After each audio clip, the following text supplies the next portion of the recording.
नमस्कार दोस्तों, मैं यूट्यूब चैनल ज्ञानार्जन नोट्स में आप सभी लोगों का स्वागत है। आज हम पढ़ेंगे फ्रांसीसी भूगोलवेत्ता विडाल डी ब्लास जी के बारे में। इससे पहले हमने रोमन भूगोलवेत्ता, भारत के प्रमुख भूगोलवेत्ता और जर्मन भूगोलवेत्ता के बारे में हम जो है प्रमुख रूप से जान चुके हैं, उनकी प्रमुख रचनाएँ और विचारधाराओं के बारे में।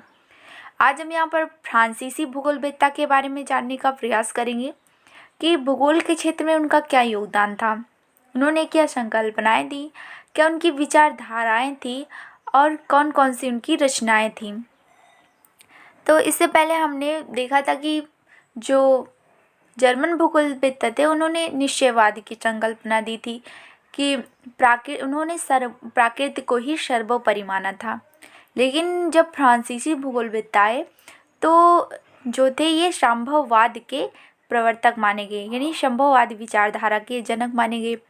जैसा कि हम जानते हैं कि विडाल डी ब्लास जो थे वो संभववाद के प्रवर्तक थे और संभववाद को मानते थे। उनका मानना था कि प्रकृति जो है वो सर्वोपरि नहीं है। इन्होंने मानव को सर्वोपरि माना, मनुष्य को जो है अधिक महत्व दिया।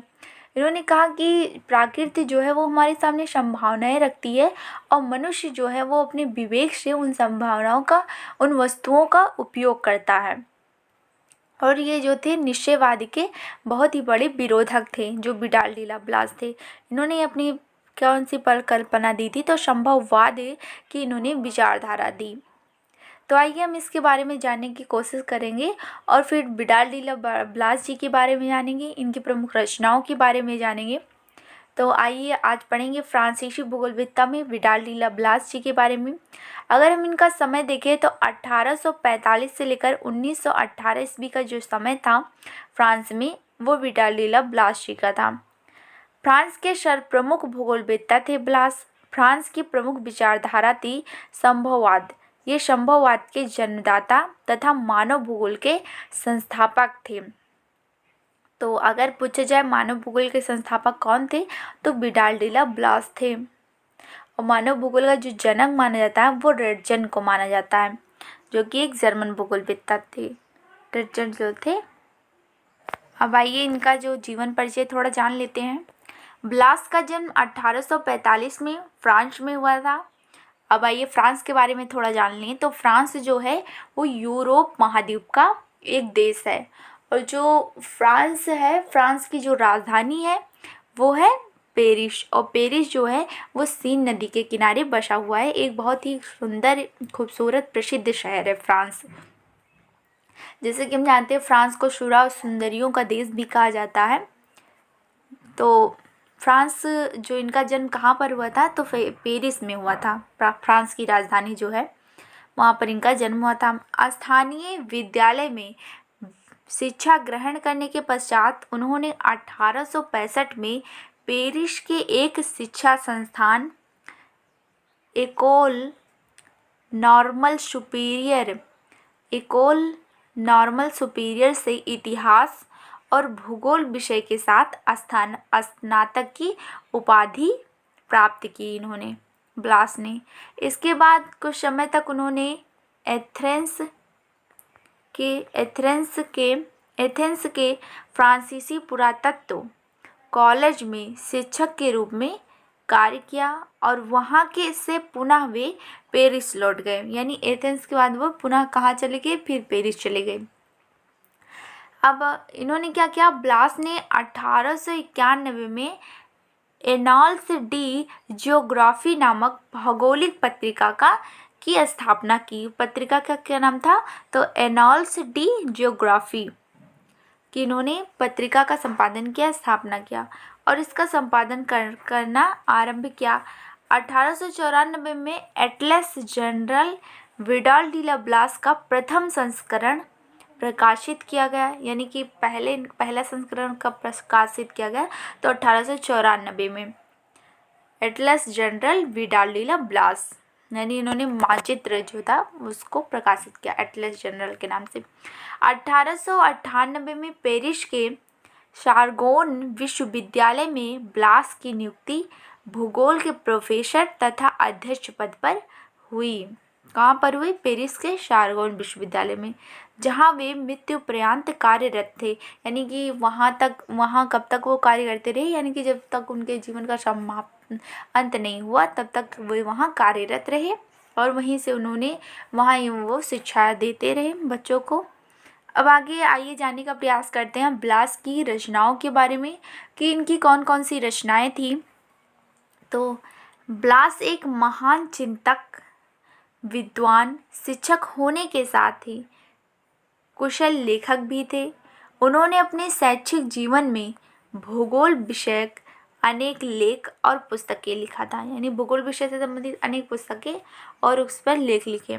ब्लास के अधिकांश लेख उनके द्वारा संस्थापित एनाल्स डी ज्योग्राफी नामक भौगोलिक पत्रिका में प्रकाशित हुए थे। जो उनकी पत्रिका थी कौन थी? Annals D geography. ब्लास के प्रथम भौगोलिक विचारों को एक पुस्तक है जिसका नाम है पेंसपुल डी ज्योग्राफी ह्यूमन के रूप में उनके शिष्य और जमाता मतलब उनके दामाद, उन्होंने डिमोडिटेन कौन था? उनके दामाद थे। उनकी मृत्यु के पश्चात 1921 में प्रकाशित किया। यानी कि जो उनकी पुस्तकें थी उसको एक पुस्तक में उनके दामाद और उनके जो शिष्य थे उन दोनों ने मिलकर उनकी मृत्यु के बाद उसे प्रकाशित किया पेंसपुल डी जियोग्राफी ह्यूमन के रूप में। उनके शिष्य और जमाता उनका जो उनके दामाद थे उनका क्या नाम था? डिमोरिटेन। आगे इनकी पुस्तक देखिए कौन कौन सी थी। पहला है कि यूरोप के राज्य और राष्ट्र, जैसा कि वे फ्रांस में रहते थे यूरोपीय महाद्वीप में, तो उन्होंने उससे आधारित कुछ रचनाएं की हैं। यूरोप की मानचित्रावली, ज्योग्राफी ऑफ फ्रांस, पूर्वी फ्रांस का भूगोल, और जो इनकी सबसे प्रसिद्ध पुस्तक है वो है मानव भूगोल के सिद्धांत, जो कि 1921 में प्रकाशित हुई, जिसे आप लोग पढ़ते हैं। ये इनकी पुस्तक बहुत ही इम्पोर्टेंट है। आगे आइए देखते हैं मानव भूगोल सिद्धांत की ब्लास की सबसे प्रमुख ख्याति प्राप्त पुस्तक है, जिसका प्रकाशन उनकी मृत्यु के बाद 1921 में उनके शिष्य डिमॉर्टेल के सहयोग से हुआ था। तो उनके शिष्य का क्या नाम था? डिमॉर्टेल। अब देखिए ब्लास की विचारधारा, जैसे कि हमने पहले भी हमने जानने की कोशिश किया कि ये संभववाद के बहुत ही बड़े जनक थे और इनके प्रवर्तक माना जाता है और संभववाद के पक्षधर थे, क्योंकि ये निश्चयवाद के बड़े ही विरोधक थे। संभववाद में क्या होता है कि मनुष्य को सर्वोपरि माना गया है, यानी कि कहा गया है कि जो मनुष्य है वो असहाय प्राणी नहीं है। प्रकृति मनुष्य के सामने संभावनाएं रखती है और जो प्रकृति है, जो मनुष्य है, वो अपने विवेक से उसे क्या करता है? बदलने का प्रयास करता है। तो यहाँ पर मनुष्य को मुख्यतः स्थान दिया गया है संभववाद में। तो जो ब्लास थे वो संभववाद के प्रवर्तक माने जाते हैं, क्योंकि इन्होंने समर्थक भी माने जाते हैं। अब आइए देखते हैं ब्लास की विचारधारा के बारे में। संभववाद की संकल्पना इन्होंने दी।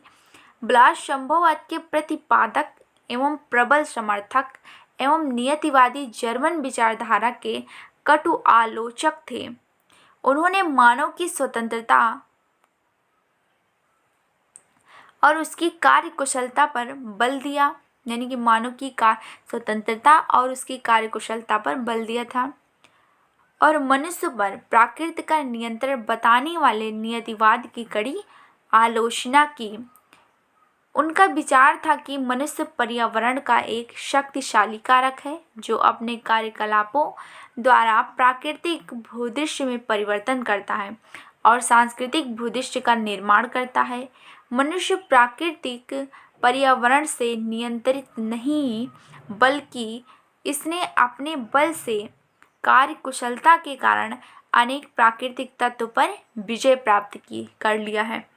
तो जैसा कि इसमें बताया गया है कि इन्होंने प्रकृति को सर्वोपरि नहीं माना था, मनुष्य को ही सर्वोपरि माना था कि वो अपनी कार्यकुशलता के बल पर जो है प्रकृति को बदलने का प्रयास करता है। जैसे कि अगर हम एग्जाम्पल के रूप में देखें तो नदी है, नदियों में हमने बांध बनाया, बांध के पानी से हमने बांध बनाया, बांध और तेज़ी से पानी उसको पानी रोक कर रखा। फिर इससे क्या हुआ कि बांध बनाने के बाद हमने विद्युत का उत्पादन किया। तो प्रकृति क्या दे रही है हमें, जल दे रही है, तो जल से हमने क्या किया, विद्युत का उत्पादन किया, सिंचाई किया और अनेक जो कार्य थे उसको करने का प्रयास किया। नहर के द्वारा सिंचाई करवाया। तो ये सब मानव द्वारा निर्मित किया गया है। तो इनका कहना था कि प्रकृति जो है हमारे सामने संभावनाएं रखती है, मनुष्य अपने विवेक से उसका दोहन करता है। जैसा कि हमने एग्जाम्पल के रूप में नदियों को लिया। फिर अगर हम देखें तो जो निश्चयवादी लोग क्या कहते थे कि प्रकृति जो है वही सर्वोपरि है, मनुष्य क्या है उसके हाथ का कठपुतली है। बस इतनी सी बात अगर आप जानेंगे तो इसे बहुत ही अच्छे शब्दों में आप लिख सकते हैं। अब आगे आइए देखते हैं इनका क्या कहना था कि मानवीय प्रयत्नों तथा क्रियाकलापों को प्रधानता प्रदान करने वाले इस क्रिया को संभववाद के नाम से जाना जाता है। यानी कि जो मानव को सर्वोपरि मानता है, मानव के क्रियाकलापों को मानता है, उसे क्या किया गया कि संभववाद में सर्वोपरि माना गया। अब हम देखते हैं पार्थिव एकता में क्या था कि अनेक जो हमने उनको देखा, हमबोल्ट को देखा, रिटर को देखा और जो प्रमुख जर्मन भूगोलवेत्ता थे, बहुत सारे लोगों ने क्या किया कि पार्थिव एकता की संकल्पनाएं दी हैं। पार्थिव एकता में मुख्य रूप से क्या होता है कि इसमें माना गया है कि जैविक और अजैव घटक जो भी पृथ्वी पर हैं, कहीं ना कहीं ये लोग एक दूसरे से संबंध स्थापित किए हुए हैं। अगर एक विनिष्ट हो जाता है तो संभवतः सब जो होते हैं वो विनिष्ट हो जाते हैं, कहीं ना कहीं उस पर प्रभाव उनका पड़ता है। तो इस प्रकार से पार्थिव एकता में अगर हम सिंपल भाषा में देखें तो यही कहा गया है। अब आइए इसको जानने का प्रयास करते हैं परिभाषाओं के रूप में। ब्लास क्या कहते हैं पार्थिव एकता के बारे में। ब्लास पार्थिव एकता या अंतर संबंधों के सिद्धांत को मानव भूगोल का प्रमुख सिद्धांत मानते थे। उनके शब्दों में क्या है, इन्होंने क्या कहा कि मानव भूगोल के तत्व पार्थिव एकता से संबंधित हैं और केवल उसी के माध्यम से उनकी व्याख्या की जा सकती है। इन्होंने इसमें मानव को ही सर्वोपरि बताया है पार्थिव एकता में कि मानव के अंतर संबंधों, मानव से संबंधित जो भी क्रियाकलाप है वही क्या है, वो पार्थिव एकता से संबंधित है। अब आइए देखते हैं लघु प्रदेश या पेज की संकल्पना। पेज की बात करें तो पेज क्या है, इन्होंने एक मानव को केंद्र मानकर एक छोटे से क्षेत्र को क्या किया कि जहाँ छोटे छोटे क्षेत्र को लेकर इन्होंने अध्ययन किया, जिसे इन्होंने पेज की संज्ञा की। छोटे छोटे प्रदेशों को, छोटे छोटे शहरों को, छोटे छोटे गाँव को इन्होंने क्या कहा, पेज कहा। तो यह बहुत ही इम्पॉर्टेंट है इनकी जो इन्होंने संकल्पना की लघु प्रदेश या पेज की संकल्पना जो है वो किसकी संकल्पना है, तो ब्लाश की है, जो कि अक्सर परीक्षाओं में पूछी भी जाती है। तो आइए देखते हैं इन्होंने इसमें क्या कहा है। ब्लास प्रादेशिक आधार पर भौगोलिक अध्ययन को अधिक सार्थक एवं महत्वपूर्ण मानते थे। प्रादेशिक मतलब किसी प्रदेश को ले लिया, जैसे भारत हो गया, तो इसमें छोटे छोटे जो प्रदेश हैं उनका क्रमबद्ध तरीके से इन्होंने अध्ययन किया, उसे इन्होंने पेज की संज्ञा दी। तो जैसा कि है, ब्लास ने पेज संकल्पना का प्रतिपादन किया था। अलग अलग स्थानीय, सामाजिक, सांस्कृतिक समूह वाले ऐसे निवास क्षेत्रों को ब्लास ने पेज की संज्ञा प्रदान की। यानी अलग अलग सामाजिक सांस्कृतिक समूह वाले जो क्षेत्र हैं उन्हें क्या किसकी संज्ञा प्रदान की, तो पेज की संज्ञा प्रदान की थी ब्लास ने। ब्लास के अनुसार इस प्रकार की लघु क्षेत्रीय इकाई का सूक्ष्म विश्लेषण ही भौगोलिक अध्ययन का प्रमुख कार्य है। अगर हम वैसे भी देखें तो अगर हम भारत पूरे एक सिर्फ भारत का अध्ययन करेंगे तो हम वहाँ की जलवायु, वहाँ की मिट्टी वहाँ के किस प्रकार से मानसून, इसका अध्ययन करेंगे। लेकिन क्या होता है कि अगर हम 28 जो राज्य हैं और 8 केंद्र शासित प्रदेश हैं, इनको विभाजित कर कर हम अध्ययन करते हैं, छोटे छोटे प्रदेशों में जो है उन्हें अगर हम इन्हें विभाजित कर कर अध्ययन करते हैं, तो संभवतः हमें क्या होता है कि हमें भारत के प्रमुख उस क्षेत्र की जानकारी हो जाती है, चाहे वह कोई भी क्षेत्र हो, क्योंकि हम क्रमबद्ध तरीके से उसका अध्ययन करते हैं। तो संभवतः उससे हमें क्या होता है कि हमें पूर्ण रूप से भारत के हर उस क्षेत्र और उस राज्य के बारे में जानकारी हो जाती है, जो कि एक बहुत ही अच्छा अच्छा साधन हो जाता है, अच्छी जानकारी हो जाती है। तो इसलिए इन्होंने कहा है कि अगर हमें किसी भी क्षेत्र के बारे में जानकारी प्राप्त करनी है, किसी भी देश के बारे में जाननी, तो हमें कहीं ना कहीं उन्हें छोटे छोटे टुकड़ों में, छोटे छोटे तरीक़ों से, क्रमबद्ध तरीके से हमें क्या है कि उसका अध्ययन करना चाहिए, ताकि हमें अच्छे से उनके बारे में जानकारी प्राप्त हो सके। तो जिन्होंने जो लघु इकाई किसे दी है, तो छोटे छोटे क्षेत्रों को जो उन्होंने बांटा, उसे इन्होंने पेज की संज्ञा दी है ब्लास महोदय ने। अब आइए देखते हैं हम विशिष्ट जीवन पद्धति। विशिष्ट जीवन पद्धति को जेनरे द वी के नाम से भी जाना जाता है। विशिष्ट जीवन पद्धति के बारे में जैसे बात करें तो क्या होता है कि विशिष्ट जीवन पद्धति में होता गया है कि जैसे हम लोग आम तरीके से जीवन व्यतीत करते हैं, लेकिन कहीं ना कहीं अगर हमें बड़े स्तर पर हम पहुंच जाते हैं, तो वहाँ पर हमारा खाने का तरीका, रहने का तरीका, यानी हमारी हर क्रियाकलाप में क्या होता है कि परिवर्तन हो जाता है। तो यह हमारे लिए एक विशिष्ट हो जाता है, यानी कि निम्न से क्या हो जाता है, उच्च हो जाता है। तो इसमें क्या होता है कि वो हमारे लिए एक विशिष्ट जीवन पद्धति हो जाती है। इसे सिंपल भाषा में हम यहाँ कह सकते हैं। आइए देखते हैं हम ब्लास क्या कहते हैं। ब्लास का निश्चित मत था कि एक ही प्रकार के पर्यावरण में निरंतर कई पीढ़ी तक रहता चला आ रहा मानव अपने समुदाय में सामूहिक प्रयास से सामाजिक एवं आर्थिक जीवन की विशिष्ट और प्रायः अद्वितीय जीवन पद्धति, संस्कार और मूल्य बोध विकसित कर लेता है, जो उसे उस समुदाय की मानसिकता का अभिन्न अंग बन जाता है। किसी क्षेत्र में दीर्घकाल में विकसित होने वाली जीवन पद्धति और मूल्य बोध की इस सम्मिलित मानसिकता को जेनरे द वी या विशिष्ट जीवन पद्धति की संज्ञा दी गई। अगर हम विशिष्ट जीवन पद्धति के बारे में हम बात करें, तो जैसा इनका कहना था, मान लीजिए हम कोई गांव ले लेते हैं, उस गांव में कोई घर ले लेते हैं, तो घर में क्या होता है कि उस गांव के जो घर था उसमें 4-5 पीढ़ियां बीत गई, उसमें कोई पढ़ा नहीं था, यानी कि पढ़ाई के बारे में कुछ भी वो जानता ही नहीं था। लेकिन क्या हुआ कि जब समाज में परिवर्तन हुआ, अनेक प्रकार के जब परिवर्तन आए, क्रांतियाँ आई, तो कहीं ना कहीं उसी घर से कोई एक व्यक्ति जो पढ़ा लिखा, और पढ़ लिख कर के बाद वो क्या हुआ कि नौकरी पा गया, उच्च पद पर हो गया, तो एक विशिष्ट पद्धति हो गई, क्योंकि वह उस समाज में कोई भी नहीं पढ़ा था। हम उस गांव की बात करें तो समाज में कोई भी नहीं पढ़ा था, उस घर में भी कोई नहीं पढ़ा था, लेकिन वो एक व्यक्ति जो क्या हो गया कि पढ़कर अच्छी नौकरी भी पा गया, और क्योंकि वो क्या हो गया, एक विशिष्ट व्यक्ति हो गया। तो वही इनका कहना है कि ये जो समाज में, समुदाय में बहुत सारे लोग क्या होते हैं कि ये जानकारी नहीं होती, लेकिन बाद में क्या होता है कि अपने आप को परिवर्तन कर कर दीर्घकाल से वो क्या होते हैं कि विकसित कर लेते हैं, जिससे विशिष्ट जीवन पद्धति की इन्होंने संज्ञा प्रदान की, या जेनरे द वी की संज्ञा प्रदान की, अगर हम फ्रांस की भाषा में देखें तो। अब आइए देखते हैं मानव के तथ्य में इन्होंने क्या कहा। ब्लास को आधुनिक फ्रांसीसी मानव भूगोल का संस्थापक माना जाता है। मरणोपरांत प्रकाशित उनकी पुस्तक मानव भूगोल के सिद्धांत में मानव भूगोल के तथ्यों को 3 वर्गों में विभक्त किया था।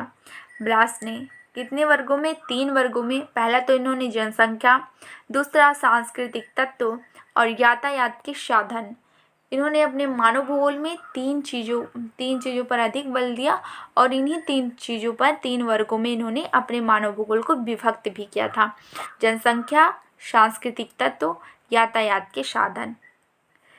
थोड़ा ये और जानते हैं। पुस्तक के अंत में परिशिष्ट के रूप में कुछ तथ्यों की विवेचना की गई है।